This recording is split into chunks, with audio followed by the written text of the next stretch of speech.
अजित पवारांची राष्ट्रवादी गुंडांबाबत प्रचंड आशावादी असल्याचं दिसू लागलंय। कारण महापालिका निवडणुकीत कुख्यात गुंडांच्या घरात उमेदवारी वाटण्यात राष्ट्रवादी अग्रेसर असल्याचं स्पष्ट झालं। राजकीय नेते आणि गुंडापुंडांचे छुपे संबंधांचे आरोप अनेक वेळा होत होते। अजितदारांनी मात्र कुख्यात गुंडांच्या कुटुंबात तिकीट देऊन राष्ट्रवादीचं गुंडस्नेही धोरणच असल्याचा संदेश दिल्याची चर्चा आहे।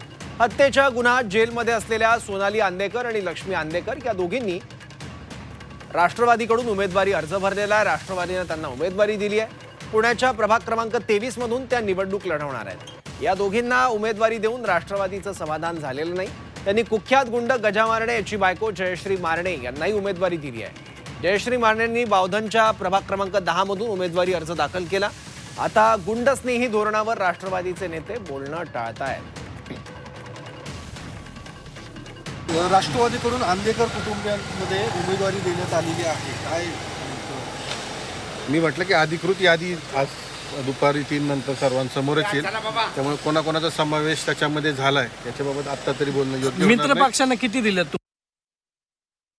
आज आता रोज जेव्हा आपण पोलीस आयुक्तांना आपण म्हणतो कोयता गँग संपवा, आता तो अधिकार आपल्याला राहील का हा विचार त्या पक्षाने करण्याची गरज आहे। हा पक्षाच्या विचारधारेचा विषय। भारतीय जनता पार्टीची विचारधारा पक्की आहे। आम्ही ह्या सगळ्या संस्कृतीच्या विरोधात आहोत।